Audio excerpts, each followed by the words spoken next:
कहानी है बागपत इलाके की। 1 नवंबर 2023 को करवा चौथ था और 1 नवंबर की रात गुजर गई। इसके बाद 2 नवंबर आया और 2 नवंबर को इसी बागपत इलाके में एक शमशान है। इसी शमशान के पास में लोग सुबह सुबह टहल रहे थे। कुछ राहगीर को वही शमशान के पास एक सूटकेस मिला और वह सूटकेस आधा जला हुआ था। सारे लोग सूटकेस के पास गए लेकिन उसे खोलकर नहीं देखा क्योंकि लोगों को डर लगने लगा कि इसमें पता नहीं क्या होगा। इसलिए लोग पुलिस को कॉल करते हैं। अब पुलिस आती और पुलिस उस सूटकेस को खोल कर देखती है। उस सूटकेस में आधी जली हुई लड़की की लाश होती है। चेहरा पूरी तरीके से जल चुका था, इसीलिए लड़की की पहचान नहीं हो पा रही थी और उस बैग में लड़की की लाश के साथ और कुछ था भी नहीं जिससे लड़की की पहचान हो। इसलिए पुलिस लड़की की डेड बॉडी को पोस्टमार्टम के लिए अस्पताल भेज देती है। अब पुलिस छानबीन करने लगी तो पुलिस को एक सीसीटीवी फुटेज मिली। उसमें पुलिस ने देखा एक स्विफ्ट कार 1 नवंबर की रात को इसी शमशान की तरफ जा रही थी और इत्तेफाक से सीसीटीवी फुटेज में इस कार का नंबर भी दिख रहा था। अब पुलिस इस कार के नंबर के बारे में इंक्वायरी करती है तो पता चला यह कार हरियाणा के सोनीपत में रजिस्टर्ड है। अब पुलिस इस कार के मालिक का एड्रेस निकालती है और पुलिस इसके घर पहुंची और वहां पहुंचने के बाद पुलिस कार के मालिक से कहती है कि 1 नवंबर की रात को आपकी कार एक शमशान की तरफ गई थी, तो कौन कार लेकर गया था और क्यों लेकर गया था? तो कार के मालिक ने पुलिस से कहा कि 1 दिन पहले ही यानी 1 नवंबर की सुबह सुबह मेरी जान पहचान का एक शख्स है पवन। 1 नवंबर की सुबह सुबह पवन मुझसे कार लेकर गया था। उसने बोला कि मुझे कुछ काम है तो अपनी कार दे दो 1 दिन के लिए। तो 1 नवंबर की सुबह सुबह मैंने अपना कार उसे दे दिया था। अब पुलिस पवन के बारे में सारी डिटेल लेती है और पवन के घर पहुंचती है तो वहां जाकर पता चला कि पवन घर पर है ही नहीं, वह अपने घर से भाग चुका है। अब पुलिस को विश्वास हो गया कि पवन ही कातिल है, क्योंकि अगर पवन कातिल नहीं होता तो वह अपने घर होता। इधर पुलिस की एक टीम पवन को ढूंढने में लग गई और पुलिस की दूसरी टीम उसी शमशान के पास तबीज कर रही थी। इसी दौरान पुलिस ने देखा कि एक शख्स है जो कि बहुत दूर से खड़े होकर पुलिस को चोरी छुपे देख रहा है और काफी देर से वहां पर वह शख्स खड़ा है। तो पुलिस उसके पास गई, उससे पूछे कि तुम यहाँ क्यों खड़े हो और हम लोगों को ऐसे क्यों देख रहे हो? तो उसने कुछ बताया नहीं। फिर पुलिस ने उस शख्स से उसका नाम पूछा तो पता चला उसका नाम पवन है और यह वही पवन है जो कार के मालिक से 1 नवंबर को कार लेकर गया था और पुलिस की टीम इसी पवन को ढूंढ रही थी। अब पुलिस पवन को पुलिस स्टेशन लेकर गई और पूछताछ शुरू किए तो कुछ घंटों बाद ही एक कहानी बाहर आई। कहानी यह थी कि नोएडा में एक फैमिली रहती है और इस फैमिली में एक भाई है विवेक चौहान और विवेक चौहान की एक बहन रहती थी जिसका नाम था मनीषा। दोनों भाई बहन अकेले ही नोएडा के अपने घर में रहा करते थे और इन दोनों के माँ बाप की बहुत पहले डेथ हो चुकी थी और इन दोनों के माँ बाप के पास बहुत प्रॉपर्टी था, बहुत पैसा था। माँ बाप ने सारा पैसा सारा प्रॉपर्टी अपने दोनों बच्चों में आधा आधा बांट दिया था, आधा विवेक चौहान को और आधा अपनी लड़की मनीषा को। दोनों का हिस्सा बराबर था और यह जो भाई बहन थे इन दोनों का रिश्ता बहुत ही अच्छा था। दोनों भाई बहन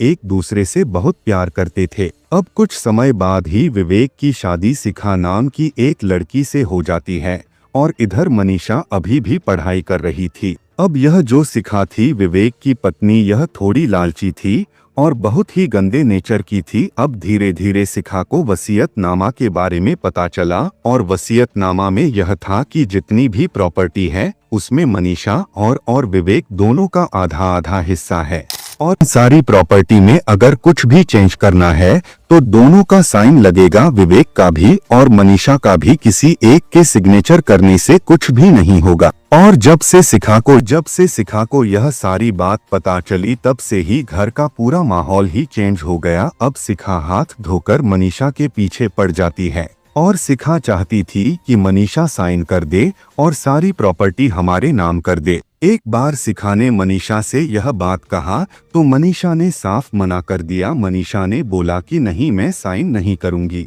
और इधर शिखा अपने पति विवेक के कान भरने लगी और उसके दिमाग में गलत बातें डालने लगी। शिखा अपने पति से कहने लगी कि कहीं ऐसा ना हो मनीषा की शादी हो जाए और वह आधी प्रॉपर्टी लेकर चली जाए, हमें कुछ दे ही ना। तो विवेक ने कहा कि नहीं, ऐसा कुछ नहीं होगा, मनीषा कहाँ सारी प्रॉपर्टी लेकर जाएगी। और विवेक को ऐसा लगता था कि मनीषा मेरी बहन है, उसकी शादी हो जाएगी, वह अपने ससुराल चली जाएगी, उसके बाद सारी प्रॉपर्टी तो मेरी ही होगी, तो इसमें लड़ाई झगड़ा क्यों ही करना है। तो विवेक ऐसा सोचता था, लेकिन विवेक की पत्नी शिखा ऐसा नहीं सोचती थी। वह चाहती थी कि सारी प्रॉपर्टी हमारे नाम हो जाए और मनीषा ऐसा करने नहीं दे रही थी। इसीलिए शिखा मनीषा से बहुत ज्यादा नफरत करने लगी। अब शिखा विवेक को डेली यह सब बोलने लगी और विवेक को वह इतना भड़का देती है कि अब विवेक के भी मन में यह सब आने लगा और विवेक भी सोचने लगा कि मनीषा सच में मुझे धोखा दे देगी, सारी प्रॉपर्टी लेकर चली जाएगी। और इसी वजह से विवेक भी अपनी पत्नी शिखा के तरफ हो गया। अब यह सब चल रहा था, इसी बीच हुआ ये जो शिखा है उसकी फेसबुक पर एक फ्रेंड रिक्वेस्ट आई थी। यह शिखा उससे बात करती है तो पता चला उसका नाम पवन है और धीरे धीरे बात शुरू हुई और पवन शिखा की दोस्ती हो गई और कुछ समय बाद दोनों में प्यार भी हो गया। अब दोनों बाहर भी मिला करते थे और यह बात विवेक को नहीं पता थी। तो ऐसे ही एक दिन यह दोनों मिल रहे थे और मनीषा ने इनको देख लिया। इसके बाद मनीषा अपने फोन से वीडियो रिकॉर्ड कर लेती है और यह बात शिखा को भी पता चल गई कि मनीषा ने सब कुछ देख लिया है और उसने वह रिकॉर्ड कर लिया है।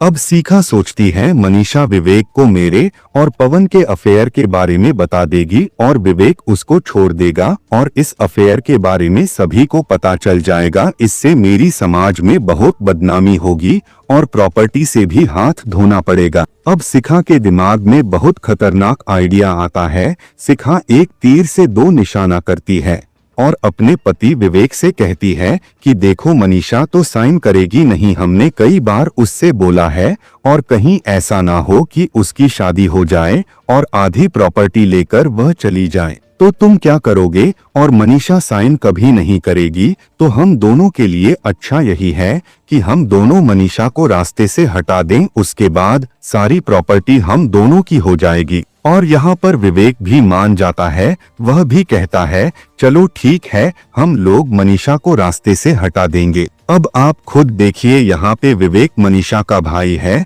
दोनों बचपन से साथ रहे हैं और कुछ प्रॉपर्टी के लिए और कुछ पैसों के लिए विवेक अपनी बहन को मारने के लिए तैयार हो जाता है। अब विवेक और शिखा दोनों तैयार हो गए मनीषा को मारने के लिए। अब यहाँ पर शिखा के दिमाग में दो चीजें चल रही थी। शिखा ने सोचा कि अगर मनीषा का कत्ल हो जाएगा तो मनीषा हमारे रास्ते से हट जाएगी तो सारी प्रॉपर्टी हम दोनों की हो जाएगी, और दूसरा अगर मनीषा का कत्ल हो गया तो यह राज भी हमेशा के लिए दफन हो जाएगा कि मेरा और पवन का अफेयर चलता है, किसी को कुछ नहीं पता चलेगा। और इन्हीं दोनों वजह से शिखा मनीषा को रास्ते से हटाना चाहती थी। इधर विवेक शिखा से बोलता है कि ठीक है मनीषा को मारना है, लेकिन हम उसे मारेंगे कैसे, हम दोनों अकेले तो यह काम नहीं कर पाएंगे। तो शिखा कहती है कि मेरी जान पहचान का एक मेरा दोस्त है पवन, वह हमारी मदद करेगा, मैं उससे बात कर लूंगी। तो विवेक कहता है ठीक है।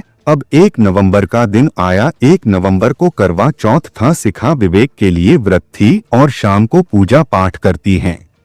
सब लोग खाना खाते हैं और रात का खाना मनीषा खाती है। तो उस खाने में इन लोगों ने नशे की गोली मिला दी थी और मनीषा वह खाना खाते ही बेहोश हो जाती है। इसके बाद तीनों मिलकर मनीषा का गला दबाकर मार देते हैं।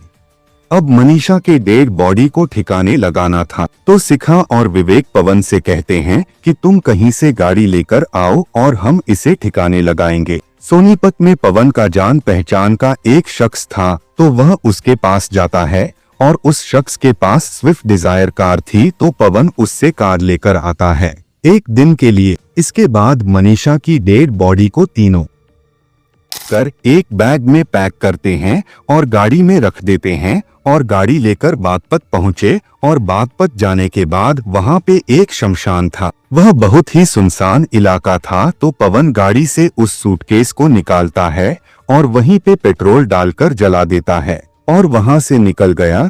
लेकिन नीचे की मिट्टी में बहुत ज्यादा नमी थी, इसी वजह से कुछ ही देर में आग बंद हो जाती है और मनीषा की डेड बॉडी पूरी तरीके से जल नहीं पाती है। अब पवन तो यहाँ से निकल गया, सब कुछ अच्छे से हो गया, तीनों ने जैसे प्लानिंग की थी वैसे हो गया। लेकिन वह तीनों भूल गए थे कि उस शमशान के पास एक सीसीटीवी कैमरा लगा है और उसमें गाड़ी दिख जाती है और गाड़ी का नंबर प्लेट भी दिख जाता है और इसी वजह से पुलिस कातिल तक पहुंच जाती है।